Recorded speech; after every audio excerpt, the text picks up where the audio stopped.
नमस्कार, मैं हूं बद्री नौटियाल।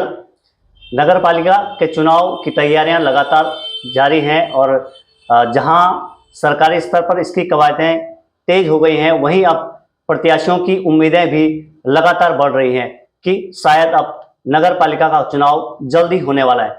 आज मैं भी हूं दावेदार के इस कार्यक्रम में हमारे साथ मेहमान के रूप में सामाजिक कार्यकर्ता, रंगमंच के बेहतर कलाकार और इस नगर के स्थानीय व्यक्ति अशोक चौधरी जी हैं। उनसे हम बातचीत करेंगे कि इस चुनाव में आखिर उनकी क्या योजना है और क्या वो भी इस चुनाव में दावेदारी कर रहे हैं। चौधरी साहब, स्वागत है आपका। नमस्कार। सबसे पहले आपका बहुत बहुत धन्यवाद कि आपने मुझे यहाँ पे आमंत्रित किया और आपके नव हिंदुस्तान के दर्शकों को प्रणाम। तो जैसा कि आपने अभी बतलाया इंट्रोडक्शन में कि मैं क्या हूँ, लेकिन ऐसा कुछ नहीं है। हम एक सामान्य जन हैं और ये दावेदारी मेरी आज की पहली नहीं है। 2012 में मैं चुनाव लड़ चुका हूँ और जनता का भरपूर प्यार मुझे मिला है। और चुनाव लड़ने का ये ऐसा नहीं है कि मुझे सिर्फ चुनाव लड़ना ही लड़ना है। कुछ चीज़ें होती हैं, कुछ बातें होती हैं जब हम चुनाव लड़ने की सोचते हैं। वैसे तो बहुत सारे लोग आए, नगरपालिका अध्यक्ष की गद्दी पे बैठे और गए, बहुत योग्य थे, अच्छे अच्छे काम उनके द्वारा किए गए, लेकिन फिर भी ये होता है कि हमारी सोच और उनकी सोच कहीं ना कहीं इसी जगह पे नहीं मिलती है। तब लगता है कि ऐसा होना चाहिए था, ऐसा नहीं हुआ, तो हम अपनी दावेदारी इसीलिए यहाँ पे प्रस्तुत कर रहे हैं। रही बात हमारी योजनाओं की कि हम क्यों लड़ रहे हैं, तो जैसा मैंने आपको बतलाया कि बहुत सारा काम हुआ है और सन 60 के दशक से जब ये नोटिफाइड एरिया बना और आज नगर पालिका परिषद है, तो बहुत अंतर आ गया। बजट में भी सरकार के द्वारा दिया जाने वाला बजट भी बहुत कई गुना बढ़ गया। लेकिन अभी कुछ मूलभूत चीजें हैं। ये शहर बढ़ रहा है। ये पहले एक छोटा कस्बा होता था, 200-250 मतदाता हुआ करते थे जब हमने देखा, लेकिन आज हजारों मतदाता हैं। तो जब मतदाता यहाँ बढ़ गए, उनकी अपेक्षाएं बढ़ गई, यहाँ पे दबाव बढ़ गया और पुराना जैसा तो रहा नहीं, तो उसके अनुसार ये शहर अपने आप को परिवर्तित करे। यही मेरे पास कुछ योजनाएं हैं जो मैंने देखा कि अब सारे बच्चे मोबाइल पे लगे हुए हैं, किसी को फुर्सत ही नहीं है, क्योंकि हमारे पास यहाँ पे एक पार्क नहीं है बच्चों के लिए, और वीकेंड पे जहाँ महिलाएं जा सके, जहाँ हमारे बुजुर्ग जा सके और कुछ समय अपना मनोरंजन कर सके। चौधरी साहब, सबसे पहले तो मैं आपसे ये जानना चाहूँगा कि 2012 के चुनाव में आपको अच्छा खासा वोट मिला था और तब ये उम्मीदें की जा रही थी कि आप वास्तव में एक बहुत बड़े एक चेहरे के रूप में यहाँ पर उभरेंगे कि आप जो है नगर पालिका में निश्चित तौर पर आप उस समय उसके बाद भी आपको माना जा रहा था कि आप निश्चित तौर पर अच्छा वोट बैंक ले आएंगे। उसके बाद आपने फिर ब्रेक कर लिया और अब फिर आप दावेदारी कर रहे हैं। नहीं, इस बीच एक तो देखिए, सामाजिक सरोकारों से तो मैंने ब्रेक नहीं किया। मैं तो निरंतर समाज के बीच में हूँ।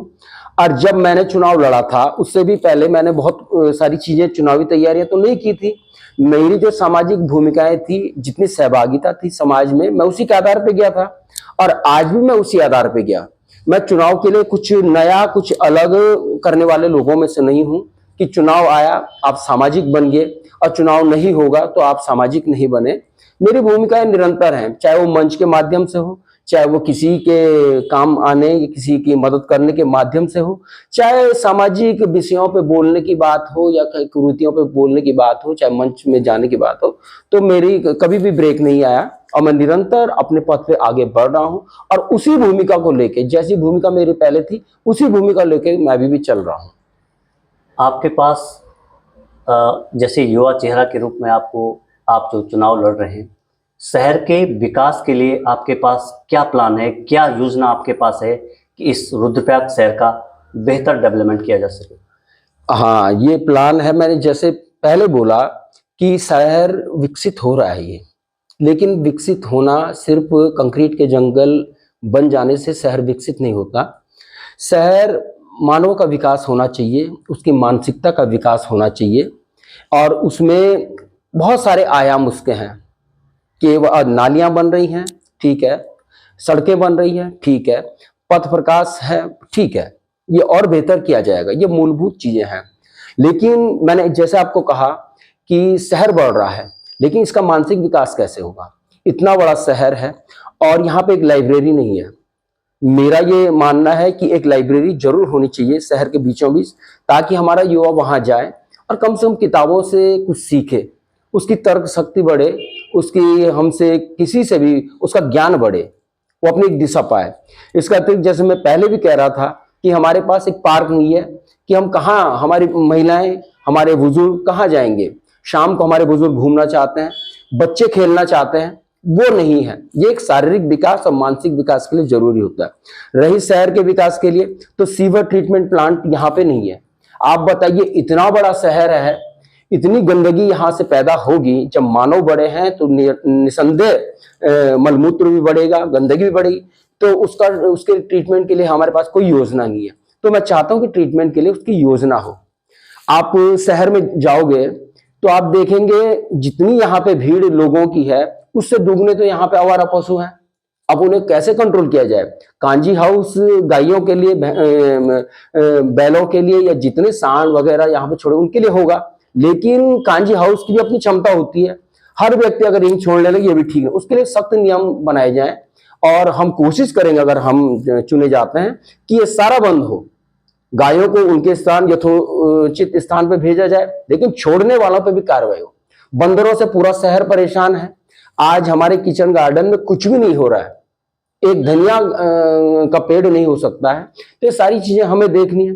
इसके अंदर बहुत सारी प्लान है। यहाँ पे शहर में आपने देखा होगा कि शुद्ध पेयजल बरसात के दिनों में हमें मिलता नहीं है, जबकि हमारे चारों तरफ बहुत ही बढ़िया जल संसाधन मौजूद हैं, प्राकृतिक जल स्रोत मौजूद हैं।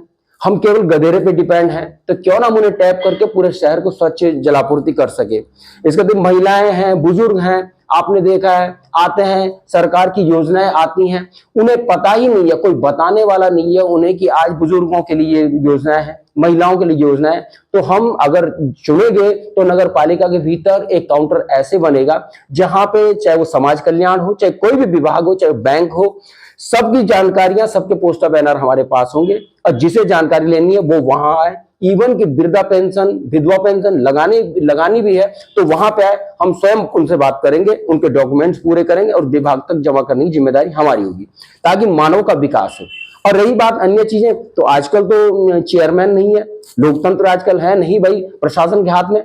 नालियां अभी भी बन रही हैं, रास्ते अभी भी बन रहे हैं, तो वो सेकेंडरी चीज है, पहले मानव का विकास होना चाहिए, और वो तो होता रहेगा। चौधरी साहब, आप 2012 में निर्दलीय के तौर पर चुनाव लड़े थे। आपको नहीं लगता भाजपा, कांग्रेस, तमाम सारे दल जो है पूरी ताकत लगा देते चुनाव में? क्या पौड़ी में बेनाम की तरह कोई ऐसी तस्वीर आपको नजर आती है रुतबा? अवश्य ही। ऐसा नहीं है कि भाजपा कांग्रेस तो एक प्रोफेशनल चुनाव लड़ने वाली पार्टियां हैं, उनके पास संसाधन भी बहुत हैं। ऐसा ही पौड़ी में भी हुआ, लेकिन पौड़ी की जनता जागी ना।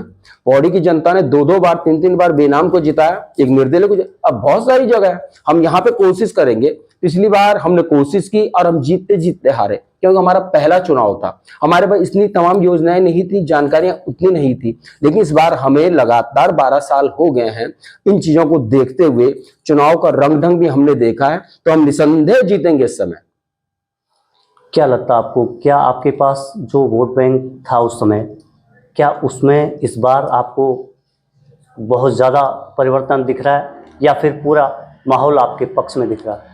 मैं बताता हूं, जितना वोट बैंक मेरे साथ था पिछली बार, वो तो मेरे साथ है ही, लेकिन वो वोट बैंक भी मेरे साथ जुड़ा जिसने कहा अरे हमें पता नहीं था ऐसा होगा, अरे इन्हें जीतना चाहिए था। वो वोट बैंक भी जुड़ा है और बहुत बड़े मार्जिन से हम जीतेंगे। बहुत बड़ा वोट बैंक हमसे जुड़ा हुआ है, चाहे वो महिला हो, चाहे वो दलित हो, चाहे वो बुजुर्ग हो, कोई, चाहे वो युवा हो, बहुत सारा वोट बैंक हमारे साथ है। धनबल की राजनीति बहुत ज़्यादा हो गई है, बिना पैसे के चुनाव जीता नहीं जाता, ऐसा बोला जाता है या देखा जा रहा है। क्या लगता है आपको, क्या इस छोटे से चुनाव जो नगर पालिका के निकाय जो चुनाव हो रहे हैं, इस पर क्या इस तरह का पैसा बहाना कितना उचित मानते हैं आप इस सवाल? देखो, धनबल की राजनीति तो आपने देखी है और आप लगातार कवर भी कर रहे हैं और उसके परिणाम भी आ रहे हैं। और एक बार जो यहाँ पे निसंदेह बहुत पैसा खर्च होगा, धनबल बहुत ज़्यादा खर्च होने की संभावना है, अभी आपने देखेंगे। और ये पैसा, शराब, ये तमाम चीज़ें तो आम चीज़ हो चुका है, लेकिन मैं समझता हूँ इसके दुष्परिणाम भी हैं। शहर के विकास में इसके दुष्परिणाम होते हैं, इसका प्रभाव गलत पड़ता है। एक बार, बहुत पुरानी बात तो नहीं है, नज़दीक की बात है कि एक मंत्री जी यहाँ से जीत के गए थे और उन्होंने बहुत पैसा बहाया था, और जब लोग उनके पास पहुँचे, उन्होंने कहा भाई हमारा काम करो, तो उन्होंने कहा काम किस बात का काम, कि हमने आपको जिताया है। कि कैसे जिताया है? मेरे पैसे नहीं जिताया है, और जितना पैसा मैंने यहाँ खर्च किया उससे 3 गुना, उससे उस पैसे में तो मैं 3 विधानसभा चुनाव जीतता था। तो एक तो ये होता धनबल का दुष्परिणाम। दूसरा, एक परसेप्शन ये बन चुका है जनता का कि जो चुनाव लड़ता है निसंदेह पैसा कमाने के लिए लड़ता है, और है भी बहुत सारी जगह देखने को मिला है। जनता गलत नहीं हो सकती, जनता का परसेप्शन गलत नहीं हो सकता, लेकिन उसी राजनीति को, उसी दिशा को मोड़ने के लिए हम यहाँ प्रवेश कर रहे हैं कि कम से कम जनता देखे कि नहीं, सब लोग पैसा कमाने नहीं आते हैं, कुछ लोग काम करने भी आते हैं, और ये पीड़ा हमारे भीतर है और निसंदेह हम इसको पूरा करेंगे। चौधरी साहब, हम लगातार जो भी संभावित दावेदार हमारे पास आ रहे हैं, बातचीत जब जिनसे कर रहे हैं, हम एक सवाल लगातार उठा रहे हैं कि आबादी लगातार बढ़ रही है शहर की, और मतदाताओं की संख्या, क्योंकि 2011 के बाद जनगणना का कोई अभी तक हुआ नहीं, उस हिसाब से मतदाता तो थोड़ा बहुत बढ़े हैं, लेकिन आबादी लगातार बढ़ रही। क्या 30,000 की आबादी के इस शहर को, क्या इस तरह का डेवलपमेंट क्या पूरा कर पा रहे हैं हमारे जो शहर नगर पालिका में जो तमाम व्यवस्थाएं हैं, क्या इतनी आबादी के लिए क्या तमाम कार्य हो पा रहे हैं या नहीं हो पा रहे? ये तो बड़ा विचारणीय प्रश्न भी है कि आबादी, भले मतदाता हमारे पास 6.5, 7 या 8,000 हों, 7,000 हों, लेकिन आबादी हमारी 30,000 के लगभग है। और शहर अब अपने सैचुरेशन पे आ गया, चाहे यहाँ की जमीनों के संसाधन के रूप में जो जमीन है, ये यहाँ का जल है, यहाँ के रास्ते हैं, यहाँ का ट्रैफिक है, एक सैचुरेशन के रूप में आ गया। और जब सैचुरेशन होता कि मतलब इसके बाद कुछ भी नहीं हो सकता, इतनी पॉपुलेशन बढ़ गई। तो हमें यही ध्यान देना है कि हमें रास्ते अल्टरनेट हो रहे हैं, रास्ते चौड़े हुए, लेकिन उसके बावजूद भी यहाँ पे जो है इतना जैम है, इतनी परेशानियां हैं। क्यों? हमारे पास समुचित यहाँ पे अभी पार्किंग की व्यवस्थाएं नहीं है। हर घर में गाड़ियां होंगी, कुछ ना हो तो 2 व्हीलर तो है ही, तो वो कहाँ खड़ी करेगा? वो सड़कों पे खड़ी करेगा। अगर हम 200-300 मीटर हर मोहल्ले में, हर एक छोटे शहर की कोने पे 100-50 गाड़ियों की पार्किंग की व्यवस्था करते हैं, तो मैं समझता हूँ शहर पे बहुत सारा दबाव कम होगा। दूसरी बात, इतनी बड़ी जनसंख्या हो रही है, इसकी मैंने ये कहा कि सीवर ट्रीटमेंट प्लांट होना चाहिए, क्योंकि बहुत लोग परेशान हैं। और जब हम अंडरग्राउंड उसका गटर बनाते हैं, तो यहाँ के जो प्राकृतिक जल स्रोत हैं उनके पॉल्यूटेड होने की पूरी संभावना है, ये जल पीने लायक नहीं होगा। और इसके अलावा जो हमारा निर्माण का हिसाब किताब है, जो मकान बनने के रास्तों की दिक्कत हो रही है, ये हो रहा है, या चलने में दिक्कत हो रही है, तो उन सबको हमें देखना होगा। दूसरी बात है, अनियोजित निर्माणों को हमें रोकना पड़ेगा।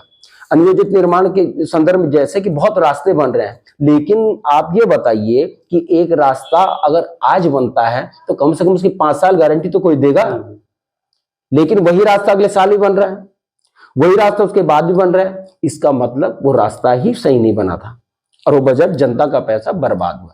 कई रास्ते ऐसे बने हैं कि उस रास्ते बुजुर्ग नहीं चल सकते हैं, उस रास्ते से महिलाएं नहीं चल सकती हैं, उस रास्ते से आप कोई अर्थी नहीं ले जा सकते हैं, और वहां से कोई डोली नहीं आ सकती है, वहां से जानवर नहीं जा सकते हैं।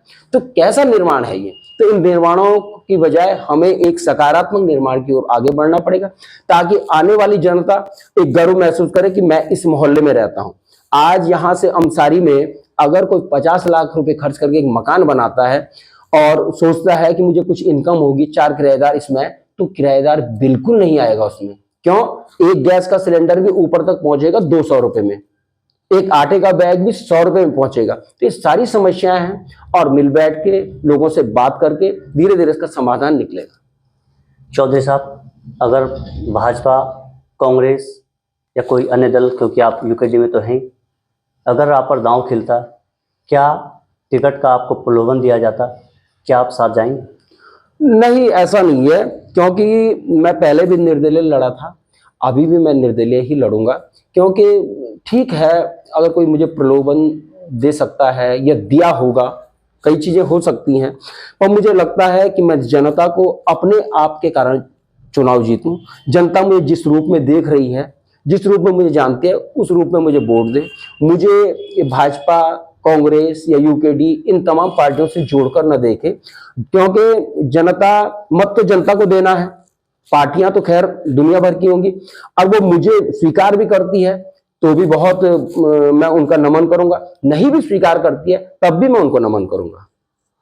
यदि आप नगर पालिका का चुनाव आपके पक्ष में रहता है और आप चुनाव जीत जाते हैं, तो शहर के विकास के लिए आपकी पहली प्रायोरिटी क्या होगी?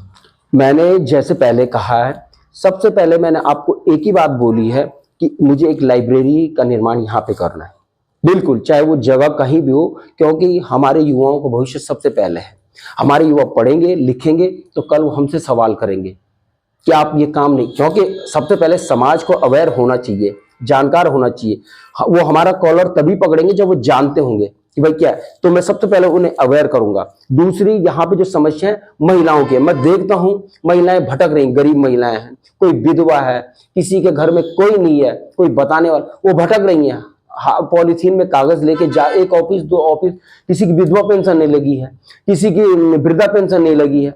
ये सब चीजें हम नगर पालिका में सॉल्व करेंगे, इन चीजों को हम देखेंगे। उसके अतिरिक्त सीवर ट्रीटमेंट प्लांट का भी है, रास्तों का सही नियोजन। और हाँ, मैं देख रहा हूँ कि सीढ़ियां आपने देखी होंगी, सीढ़ियां एक मानक के तहत बनती है। एक रास्ते पर अगर सीढ़ी बनी हुई है, एक मानक के तहत है, तो कुछ दिन में आपका शरीर पूरा उस सीढ़ी के अनुकूल ढल जाएगा, आप अंधेरे में दौड़ते हुए चलेंगे। लेकिन यहाँ पे क्या, एक सीढ़ी 6 इंच ऊंची है, एक 12 इंच ऊंची है, तो आज शरीर उसमें ढलता नहीं है और तमाम चोट लगती है, तमाम लोगों के इंजरी आई है।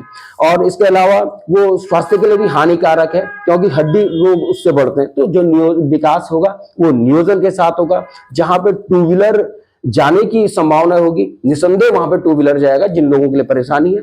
जहां पे 4 व्हीलर की संभावना होगी, हम सरकार से बात करके और अपने संसाधनों से या जिला प्रशासन से बात करके वहां पे सड़कें पहुंचाने का काम करेंगे।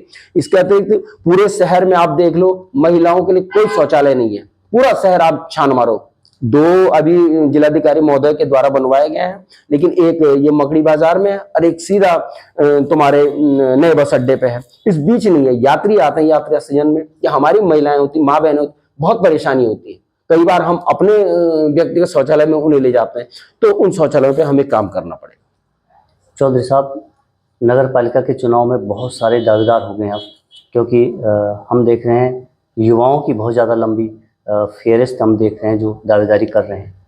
क्या कौन सा शहद है नगर पालिका में? हाँ, शहद की बात आपने कही तो मुझे एक बात याद आ रही है, और वो आप भी हंसेंगे, परंतु चूंकि वो सच बात है तो मैं आपसे बता रहा हूं। जब मैंने पिछला चुनाव लड़ा नगर पालिका अध्यक्ष का, मैं हार गया, और मैं चाहता तो सच में वार्ड मेंबर का चुनाव भी लड़ता, हो सकता मैं जीत भी जाता, लेकिन मैंने लड़ा अध्यक्ष का। तो मैं एक दिन किसी के घर गया, वो बहुत सहज आदमी है, उन्हें राजनीति से मतलब नहीं, वो एक साधारण ग्रामीण व्यक्ति हैं। उन्होंने सहज ढंग से मुझे कहा कि यार बुला, तुम अध्यक्ष चुनाव के लिए लड़ी, वार्ड मेंबर हो क्या लड़ी? मैं क्या बात है जी, लड़ी में अध्यक्ष चुनाव? अरे यार बल वार्ड मेंबर हो तो छगने से खाड़ो, उन्होंने मुझसे कहा। आप ये हंसेंगे, लेकिन मैं समझ गया, इतने सहज व्यक्ति थे कि उन्होंने छुपाया नहीं, उन्होंने बोला। लेकिन ये परसेप्शन बना कहां से, आप बताइए कहां से बना? हम ही जिम्मेदार हैं उसकी। इन सीटों पर बैठने वाले तमाम लोग बहुत ईमानदार भी बैठे हैं, हम ये नहीं कहेंगे सब है, लेकिन कई लोगों के द्वारा वो परसेप्शन भी तैयार हुआ है कि ये खाने के लिए बैठते हैं। एक ये है, दूसरा चमक दमक, एक सत्ता का नशा, ये काफी चीजें हैं। तो अब आप देखिए, मैंने आपको कहानी बताई थी। चौधरी साहब, आखिरी सवाल आपसे, नगर पालिका इस समय जो वर्तमान जो क्षेत्र आप देख रहे हैं तमाम, चाहे वो हमारा गुलाबराय भानादार रैतौली का क्षेत्र हो, चाहे सुमेरपुर का हो, आपको रुद्रप्रयाग शहर के भीतर सबसे बड़ी समस्या क्या लगती है? अभी तो वर्तमान में जो समस्याएं तो खैर ना तो कभी कम होंगी ना कभी वो होगा, लेकिन अभी जो मैं समस्या यहाँ पे देख रही हूँ, बंदर की समस्या है। बंदरों ने पूरे जनजीवन को हमारा अस्त व्यस्त कर दिया है। अगर हम हमारे एक खेत है, हम कुछ करना चाहते हैं, वो नहीं होता है।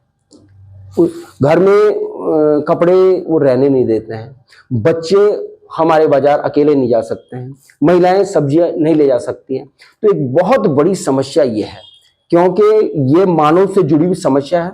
और बंदर को इनवाइट भी हमने ही किया है। जब हमने जंगलों पर अतिक्रमण किया है तो हमने उसे शहर में इनवाइट किया। इसका अतिरिक्त बहुत सारे लोग उन्हें खाने को देते हैं तो उन्हें भी फ्री का मिल रहा है। दूसरी बात क्या है कि बंदर विहीन ये शहर कई बार हो चुका है, लेकिन क्या हुआ कि अगल बगल के इलाकों में अगर वन विभाग ने किसी भी एजेंसी ने बंदर पकड़े तो उसने रात को यहां छोड़े, तो इस पे कड़ी नजर रखनी पड़ेगी।